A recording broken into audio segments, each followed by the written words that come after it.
नमस्कार मंडळी, आजच्या या व्हिडिओमध्ये तुमचं स्वागत आहे। एकच चव रोज खाऊन कंटाळा आलाय? मग आज मी तुम्हाला दाखवणार आहे दोन वेगळ्या प्रकारचे भडंग, जे फक्त चवीलाच नाही तर आरोग्यासाठीही उत्तम आहेत।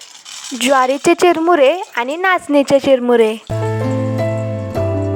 फक्त दोन प्रकार नाही तर प्रत्येकाची चव वेगळी आणि खास आहे। चला सुरुवात करूया। सगळ्यात पहिलं मी इथे ज्वारीचे चिरमुरे घेतलेत। त्यात चवीनुसार मीठ, धने जिरे पावडर, बारीक केलेली साखर, चाट मसाला आणि थोडीशी आमचूर पावडर घालूया। यानंतर यात घालतोय 1 चमचा लाल तिखट। हे सगळं घालून चिरमुरे व्यवस्थित मिक्स करून घेऊया। चॅनलवर नवीन असाल तर चॅनलला नक्की सबस्क्राईब करा आणि बेल आयकॉन प्रेस करायला विसरू नका। आता गॅसवर फोडणी पात्र ठेवून त्यात तेल घालूया। तेल गरम झालं की यात घालूया मोहरी, जिरे, थोडीशी कढीपत्त्याची पानं, 10-12 लसणाच्या पाकळ्या। लसूण पूर्णपणे बारीक न करता थोडासा अर्धवट चिरून घेतलाय, कारण भडंगमध्ये हा लसूण दाताखाली आला की छान लागतो। लसूण थोडासा भाजून घेऊया, म्हणजे त्याचा कच्चा वास निघून जाईल। सगळ्यात शेवटी घालतोय हळद। आता चिरमुऱ्यात घालूया थोडेसे शेंगदाणे। हे शेंगदाणे मी तेलात तळून घेतलेत। यानंतर घालणार आहोत मगाशी तयार केलेली फोडणी।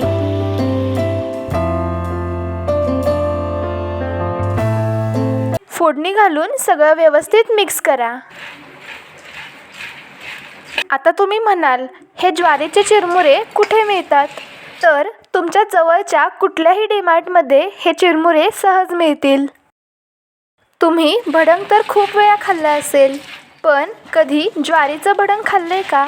असं भडंग जे चवीला तर जबरदस्त आहेच, खायला हलकंही आहे आणि आरोग्यासाठीही फायदेशीर आहे। हे बघा, अवघ्या काही मिनिटातच आपलं हे खमंग, कुरकुरीत आणि हेल्दी ज्वारीचं भडंग तयार आहे। आता बनवूया नाचणीपासून एक भन्नाट पदार्थ। नाचणी म्हटलं की आपल्या डोळ्यासमोर काय येतं? सत्व, भाकरी किंवा लाडू, बरोबर ना?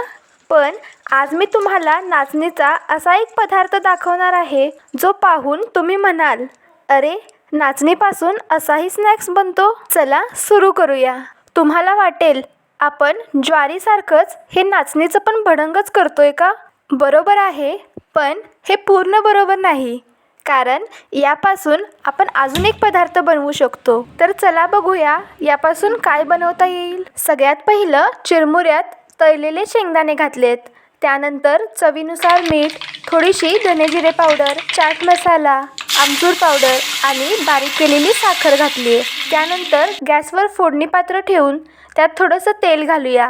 तेल गरम झालं की त्यात मोहरी, जिरे, कढीपत्ता, थोडंसं हिंग आणि थोडीशी हळद घालून कडकडीत फोडणी तयार झाली की गॅस बंद करा। आता ही तयार फोडणी या चिरमुऱ्यात घालून सगळं व्यवस्थित मिक्स करून घेऊया। अरे, पण तिखटासाठी या फोडणीत मिरची घालायची विसरलेच। परत एकदा थोड्याशा तेलात मिरचीचे छोटे तुकडे करून भाजून घेऊया। यातच थोडंसं लसूण पण घालते। लसूण पण अर्धवट चिरून घेतलाय। लसूण आणि मिरची चांगली कुरकुरीत होईपर्यंत भाजून घेऊया। यानंतर ही लसूण आणि मिरची या चिरमुऱ्यात घालूया आणि सगळं व्यवस्थित मिक्स करूया। आपण हेल्दी खाण्याचा विचार करतो, पण अनेकदा वाटतं की हेल्दी पदार्थ चविष्ट नसतात। पण अशी पारंपरिक धान्य हा गैरसमज अगदी सहज दूर करतात। हे नाचणीचं भडंग तर तयार झालं, पण मी तुम्हाला म्हटलं होतं की आपण फक्त भडंग नाही बनवणार, तर अजून एक चटपटीत पदार्थ बनवणार आहोत। हो, माझ्या लक्षात आहे। चला, तो पदार्थ बनवण्यासाठी सर्वात आधी एका मोठ्या भांड्यात आता तयार केलेलं खमंग आणि कुरकुरीत नाचणीचं भडंग घेऊया। आता त्यात बारीक चिरलेला कांदा, बारीक चिरलेला टोमॅटो, थोडीशी भाजून घेतलेली मोड आलेली मटकी, हिरवीगार कोथिंबीर आणि थोडेसे भाजलेले शेंगदाणे हे सगळं घालून मिक्स करूया।